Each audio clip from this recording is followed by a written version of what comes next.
Hi hello welcome to our channel. నేను మీ సిరి. ఈరోజు కథలోకి వెళ్ళే ముందు ఇంకా మన ఛానల్ని సబ్స్క్రైబ్ చేసుకోని వాళ్ళుంటే సబ్స్క్రైబ్ చేసుకోండి. Mrs Agastya part 153. అతను ఇక్కడ ఉంటే తను అసలు నిద్రపోగలుగుతుందా? అతను గట్టిగా కళ్ళు మూసుకుని అసహనాన్ని అణుచుకుంటూ ఆమె దగ్గరికి అడుగులు వేశాడు. చూడు శ్రీధ, ఆమె ముంజేతిని పట్టుకుని పిలిచాడు. అతని పిలుపుని బట్టి అతని మూడ్ ఎలా ఉందో ఆమె అంచనా వేయగలదు. పదే పదే నా కుటుంబాన్ని సమస్యలోకి నెట్టడం నాకసలు ఇష్టం లేదు. నా మీద నమ్మకం ఉందా లేదా? నేను త్వరగా క్లియర్ చేసుకుని వచ్చేస్తాను. సరేనా? అని అన్నాడు అగస్త్య. సరే కానీ ఇక్కడ నువ్వు ఒక్కడి ఉండడం నాకిష్టం లేదు. జేమ్స్ ఉంటాడు నీతో. ఆమె భయంగా చెప్పింది అతని కోపాన్ని చూసి. లేదు, తను నీతో పాటు ఉంటాడు. అతను ఖచ్చితంగా చెప్పాడు. శ్రీధ ఏడుపు మొహం వేసుకుని కూర్చుంది. అగస్త్య బయటికి వెళ్ళిపోయాడు అక్కడి నుంచి. అతడు వచ్చేసరికి మధ్యాహ్నం దాటిపోయింది. జేమ్స్కి విషయం చెప్పి జేమ్స్ తనతోనే ఉంటానని చెప్పి అగస్త్య వినలేదు. ఆ రోజు సాయంత్రం అయింది. బయలుదేరు, ఇంకా దిగులుగా ఉన్న శ్రీధని చూస్తూ చెప్పాడు. ఆమె మౌనంగా ఒక చిన్న బ్యాగ్ పట్టుకుంది. ఆమెని దగ్గరికి లాక్కొని ముఖాన్ని ఎత్తి చూశాడు. ఆమె కళ్ళల్లో కోపం కనబడుతోంది, అసహనం కనబడుతోంది, బాధ కనబడుతోంది. ఏంటిది, అర్థం చేసుకోవా నువ్వు కూడా అని అడిగాడు. వెంటనే అతని చుట్టూ చేతులు బిగించి శ్రీధ అతన్ని కౌగిలించుకుంది. నువ్వు రాక్షసుడివి తెలుసా? I hate you. I really hate you. అతనికి అలా చెప్తే ఎంత కోపమో తెలుసు కూడా. శ్రీధ గట్టిగా చెప్పింది. ఈసారి అతని నవ్వు పెదవుల మీద మెరిసింది ఆ మాటకి. మిస్ అవుతాను నిన్ను. ఎప్పటికీ మిస్ అవ్వకూడదని నిన్ను పంపిస్తున్నాను. ఆ మాటకు అర్థం ఆమెకి అర్థం కాలేదు. తల ఎత్తి చూసింది. ఉక్రోషం తాలూకా కన్నీళ్లున్నాయి. తనని ఎవరు ఏమీ చేయకపోయినా అగస్త్యకి అపాయం తలపెట్టాలని చూశారు. అతను ఇక్కడ ఉంటే తను అసలు ప్రశాంతంగా ఉండగలదా? అదే చెప్పింది అతనితో. అయినా అతను వింటేగా. ప్రతి ఒక్కరూ నీ ప్రాణాలు తీయాలని చూస్తున్నారు. నాకు భయంగా ఉంది. ఆమెలో భయాన్ని బయట పెట్టేసింది శ్రీధ. ఆమె చుట్టూ చెయ్యేసి అలాగే ఉంచి మరొక చెయ్యి ఆమె చెంప మీదకి వేసి కళ్ళు దించి ఆమె ముఖంలోకి చూశాడు అగస్త్య. సూరజ్ గాడు, మనోహర్ ఇద్దరు డేవిడ్ అండర్లో ఉన్నారు. అర్థమైంది కదా? ఇప్పుడు నువ్వు రిలాక్స్ అవ్వచ్చు అని అన్నాడు నెమ్మదిగా. వాళ్ళిద్దరిని పోలీసులకు అప్పచెప్పి నేను అతని కూతుర్ని కాదు అని చెప్పేసి నువ్వు కూడా రా, కావాలంటే డిఎన్ఏ ప్రూఫ్స్ చూపించు అని అన్నది అలాగే చూస్తూ. ఒకసారి తిక్కగా బిహేవ్ చేస్తావు, మరోసారి తెలివిగా బిహేవ్ చేస్తావు, ఇంకోసారి నీ అంత తిక్కది లేదు అన్నట్టు మాట్లాడతావు. నాకేం కాదు సరేనా? అతని మాటల్లో కాన్ఫిడెన్స్కి అది కాదు. ఎదురుగా ఉన్న శత్రువులనైతే గుర్తించగలవు కానీ వెన్నుపోటు పొడిచే వాళ్ళని ఏం చేస్తావు? ఆమె అడిగిన ప్రశ్న తప్పు కాదు కదా అసలు. నేను చాలా జాగ్రత్తగా ఉంటాను సెనోరిటా. సరిగ్గా 4 రోజుల్లో నీ దగ్గరికి వస్తాను. అన్నీ క్లియర్ చేస్తాను సరేనా? ముందుకు వంగి ఆమె నుదుటి మీద ముద్దు పెట్టుకున్నాడు అగస్త్య. చూస్తుంటాను నీకోసం అంటూ వదలపోతుంటే గట్టిగా కౌగిలించుకున్నాడు. అంత ఇష్టం లేనప్పుడు పంపించడం ఎందుకు? ఊరుకోలేదు శ్రీధ. అతను వచ్చే వరకు ఎత్తి పొడుస్తూనే ఉంటుంది. ఆ విషయం అతనికి అర్థమైపోయింది. నెమ్మదిగా ఆమెను దూరం జరిపి ఐ మిస్ యూ సెనోరిటా ఆమె కళ్ళలోకి చూస్తూ ఆర్తిగా చెప్పాడు అగస్త్య. ఇలాంటి వెన్న రాసే మాటలు చెప్పకు, మరోసారి నిష్ఠురమాడింది. కాస్త నవ్వవే రాక్షసి అన్నాడు చిరుకోపంగా చూస్తూ. నాకు రాదు, నేను నవ్వను. నువ్వు పెద్ద మాయగాడివి, బాగానే మాయ చేస్తావు. ఆమె మాటలకి సన్నగా నవ్వాడు. నీకసలు నవ్వెలా వస్తుంది అన్నది అదే ఉక్రేషంతో. ఇప్పుడు స్టార్ట్ అయితేనే ఫ్లైట్కి రీచ్ అవుతాం. దూరం జరుగుతున్న అతడి చొక్కాని గట్టిగా పట్టుకుంది శ్రీధ. ఓయ్, నాకు బాగా భయంగా ఉంది అని మళ్ళీ మొదటికొచ్చేసింది శ్రీధ. బిజినెస్ పని మీద వచ్చాను అనుకో, చెప్పాను కదా 4 అంటే 4 రోజులని అని అన్నాడు. ఇలా ఎలా మాట్లాడతావు అసలు అని కోపంగా అంది. ఎలా మాట్లాడాను అని అడిగాడు అగస్త్య. తలెత్తి అతని గడ్డం కొరికింది. విసుగ్గా చూశాడు. ఏంటలా చూస్తున్నావు? నేను నీ పెళ్ళాన్ని. వైఫ్ ఏం చేసినా బుద్ధిగా ఉండాలి. అతని చుట్టూ చేతులు వేసింది శ్రీధ. వెళ్ళాలా? తప్పదా? మళ్ళీ బేలగా చూసింది అతని వైపు. నిన్ను ఇక్కడే ఉంచితే నన్నే మార్చేలా ఉన్నావు, పద. తన చుట్టూ ఉన్న ఆమె చేతులు తీయబోయాడు అగస్త్య. చాలా ఎక్స్పెక్ట్ చేస్తున్నా అన్నది కోపంగా శ్రీధ. అవునా, ఏం చేస్తున్నావేంటి అని అతని కళ్ళల్లోకి చూసింది శ్రీధ. అతని కళ్ళు టీస్ చేస్తున్నట్టు అనిపిస్తుంటే కోపంగా అతన్ని వదిలింది. ముందుకు వెళ్ళిపోతున్నా ఆమె ముంజేతిని గట్టిగా పట్టుకుని లాక్కోవడంతో స్ప్రింగులా వచ్చి అతని ఛాతీ మీద పడింది శ్రీధ. ఆమె చెంప మీద చేయి వేసి మరో చేత్తో ఆమె జుట్టు సవరించాడు. ఆమెకే తెలియకుండా కంటి కొనల దగ్గర ఉన్న కన్నీళ్లు తుడిచాడు. నిన్ను నిజంగా మిస్ అవుతాను. నమ్మవా నువ్వు? అంటూ నెమ్మదిగా ఆమె కింద పెదవిని తన పెదవుల మధ్య బంధించాడు. అప్రయత్నంగా కళ్ళు మూసుకొని అతని స్పర్శని అనుభూతి చెందుతోంది శ్రీధ. అతను ముద్దు పెడుతున్న తీరు ఆమె ఉద్వేగాన్ని రేకెత్తించింది. అతని గురించి కంగారు ఆమెలో ఇంకా పోనేలేదు. అబ్బా! రాక్షసుడా! గట్టిగా అరిచింది శ్రీధ. అగస్త్య నవ్వుతూ చూశాడు. ఆమె కింద పెదవి అతని దాటికి బలైంది. కళ్ళు కిందకు దించుకుని శ్రీధ పెదవి చూసుకుంది. ఏంటి తినేస్తావా? అని పెదవి తడుముకుంటూ అడిగింది శ్రీధ. నువ్వేమైనా బండరావా లేక గోడవా? అంటూ మళ్ళీ దగ్గరికి లాక్కున్నాడు 2 చేతుల చుట్టూ వేసి. అతను ఎందుకలా అన్నాడో శ్రీధకి అర్థమైపోయింది. నేను ఏదో బలవంతం చేస్తున్నట్టు ఆ ఫీలింగ్ ఏంటి? అతని దేహం ఆమె దేహానికి పూర్తిగా దగ్గరైపోయింది. ప్లీజ్ ఫీల్ అవుతున్నా అతనికి తెలియదులేదే అని కోపంగా చూసింది. రెస్పాన్స్ కావాలి కదా అంటూ ఈసారి సున్నితంగా ఆమె పెదవుల మీద ముద్దు పెట్టి దూరం జరిగాడు. ఇంటికి రా ఇస్తా రెస్పాన్స్ వెటకారంగా చెప్పి అతనితో పాటు బయటకొచ్చింది. ముగ్గురు ఎయిర్పోర్ట్కి బయలుదేరారు. శ్రీధని జేమ్స్ని ఫ్లైట్ ఎక్కించి అగస్త్య రిటర్న్ అయ్యాడు. మేడం, మిమ్మల్ని హైదరాబాద్లో డ్రాప్ చేసి నేను రిటర్న్ వస్తాను అని అన్నాడు జేమ్స్. విండో నుంచి బయటకు చూస్తున్న శ్రీధ తల తిప్పి జేమ్స్ వైపుకి చూసింది. లేదు, ఇంత పట్టుబట్టి పంపిస్తున్నాడంటే ఏదో రీజన్ ఉండే ఉంటుంది. నీకంటే బలమైన వ్యక్తులు కూడా మన వాళ్ళ చుట్టూ ఉన్నారు. కానీ నిన్ను పంపించడానికి కారణం ఏదో ఉంది అంటూ ఆలోచనగా అన్నది శ్రీధ. మీకింకా అర్థం కాలేదా మేడం అని అన్నాడు జేమ్స్. అంటే నీకు తెలుసా అని అడిగింది. అను అన్నాడు చూపులు తిప్పుకుంటూ. ఏంటి అని అడిగింది. సార్ ఎవరి గురించి పట్టించుకున్నట్టే ఉంటారు మేడం, కానీ అందరి గురించి ఆలోచిస్తారు. జేమ్స్ మాటల్లో అర్థం బోధపడింది శ్రీధకి. అసలు రాధ గురించి తను ఎలా మర్చిపోయింది? అనురాధ కోసమా జేమ్స్ను పంపిస్తున్నాడు అనుకుంది. శ్రీధ పెదవుల మీద చిరునవ్వు వచ్చింది. నాకు ఇప్పటి వరకు వెలగలేదు తెలుసా జేమ్స్. నిజమే, ఎవరి గురించి పట్టించుకున్నట్టే ఉంటాడు, కానీ తన వాళ్ళందరి గురించి ఆలోచిస్తాడు అంటూ శ్రీధ నవ్వేసింది. అనురాధ గురించి మాట్లాడడం మొదలుపెట్టింది శ్రీధ. వీళ్ళింటికి చేరుకునేసరికి బాగా రాత్రైపోయింది. తనకిచ్చిన గది కిటికీలో నుంచి బయటకు చూస్తోంది రాధ. బయట గేటు దగ్గర లైట్ వెలుతురులో ఎవరో నడిచి వస్తున్నట్టు కనిపించారు రాధకి.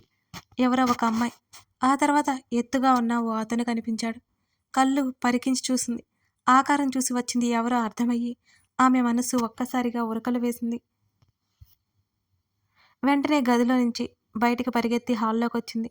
గబగబా తలుపులు తెరుస్తుంటే అక్కడే ఉన్న ఆనంద్ ఏంటన్నట్టు చూశాడు. రాధ అక్కడ ఉన్న ఎవరిని గమనించలేదు. తలుపు తెరుచుకుని బయటికి పరిగెత్తింది. ఎదురుగా శ్రీధ కనిపించగానే ఆమె ఆనందానికి బ్రేక్ వేసి నిలబడిపోయింది రాధ. అలా రాధ పరిగెత్తుకుంటూ రావడం, ఇద్దరూ చూసి అలా సడన్గా ఆగిపోవడం శ్రీధ నవ్వుకుంది. ఆ రోజు తను అగస్త్య దగ్గరికి ఎలా పరిగెత్తుకుంటూ వెళ్ళిందో గుర్తుకొచ్చింది. నువ్వు నా బంగారు కొండవి రావణ్ అని మనసులో అనుకుంది శ్రీధ వాళ్ళిద్దరినీ చూస్తూ. రాధ ఏదో మాట్లాడబోయేలోపు క్యారియాన్, మనం తర్వాత మాట్లాడుకుందాం అని నవ్వుతూ చెప్పి లోపలికి నడిచింది శ్రీధ. వెంటనే మరికొన్ని అడుగులు వేసి జేమ్స్ దగ్గరికి వెళ్ళి గట్టిగా పట్టేసుకుంది. ఆమె ఇన్ని రోజులు అనుభవించిన ఆ ఒంటరితనం అతని సమక్షంలో చిత్రంగా మటుమాయమైపోయింది. అను అతను భుజాల పట్టి దూరం జరుపుతున్నా ఏమాత్రం జరగకుండా అతని వీపు చుట్టూ చేతులు వేసింది. అతని భారీ కాయంలో ఆమె తలదాచుకుంది. అతను చిన్నగా నవ్వుతూ ఆమె చుట్టూ చెయ్యేశాడు. రాధ సన్నగా ఏడుస్తోంది. ఇన్ని రోజులు అతనికి దూరంగా ఉన్న బాధ నుంచి వచ్చిన సంతోషం అది. అను ప్లీజ్ ఏడవకు, వచ్చేసాను కదా అని అన్నాడు ఆమె తలని నిమురుతూ. నువ్వు మళ్ళీ వెళ్ళిపోతావు కదా? పోయినసరి కూడా ఇలాగే జరగడంతో ఆమె తల ఎత్తి బేలగా చూసింది.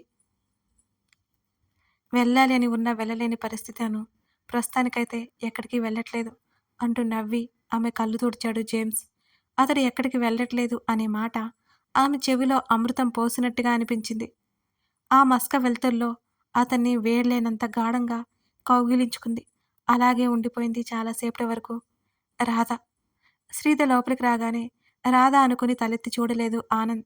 ఆమె బ్యాగ్ పక్కన పెట్టి చప్పుడు చేయకుండా సోఫా వెనక్కి వెళ్ళి చప్పున తండ్రి కళ్ళు మూసేసింది శ్రీధ. తన కళ్ళు మూసింది ఎవరో అని ఆలోచిస్తూ చేతులు తడిమిన ఆనంద్‌కి తన కూతురని అర్థమై చిరునవ్వొచ్చేసింది మొహంలో. బేబీ! తండ్రి పిలుపుకి నవ్వుతూ ఎదురుగా వచ్చి నిలబడింది శ్రీధ. వెంటనే లేచి కూతుర్ని దగ్గరికి తీసుకున్నాడు ఆనంద్. తండ్రి హృదయం మీద తలవాల్చి అలాగే ఉండిపోయింది శ్రీధ. ఆనంద్ కంట్లో మాత్రం చిరుతడి మెరిసింది. అవి ఎక్కడా అని అడిగింది కళ్ళు తుడుచుకుంటూ.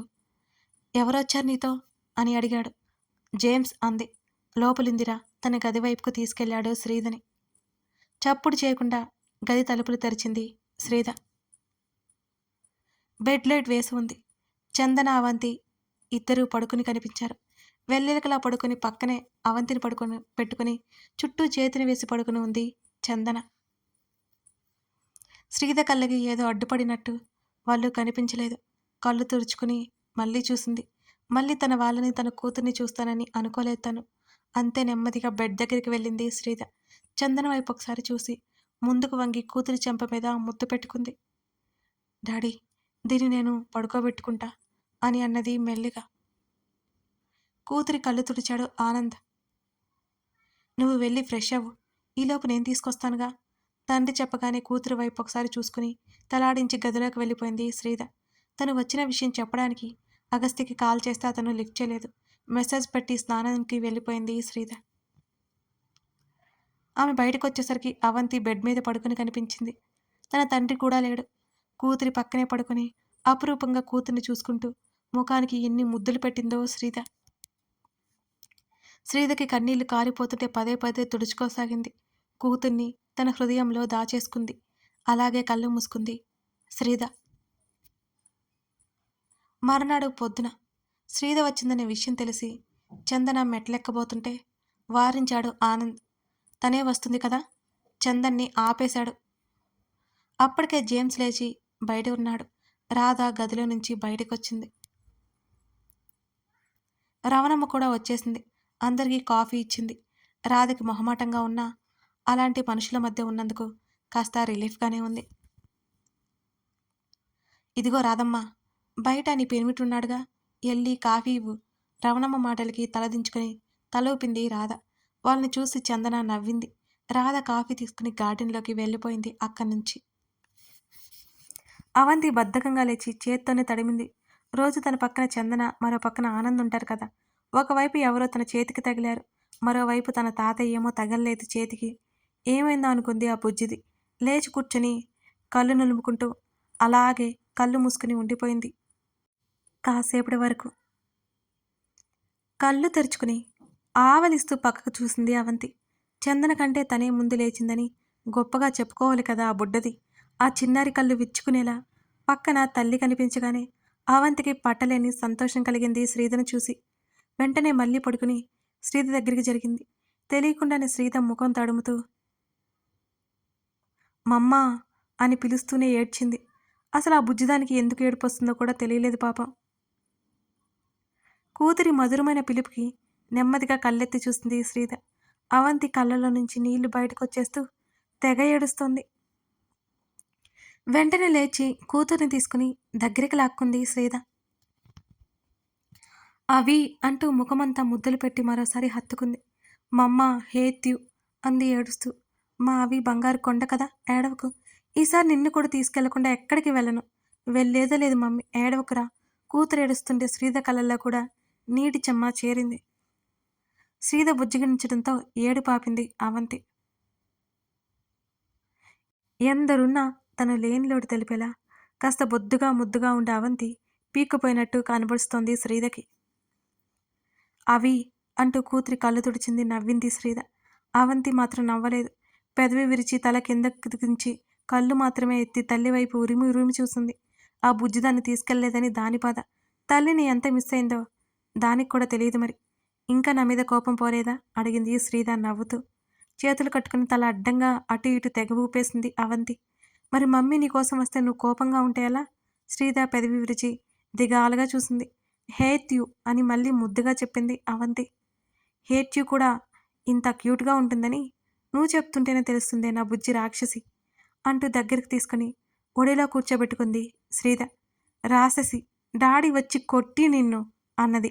ఆ మాటలు అర్థం చేసుకుని శ్రీధ గట్టిగా నవ్వేసింది. ఛా! మీ డాడీ కొడితే ఊరుకుంటానా ఏంటి నేను?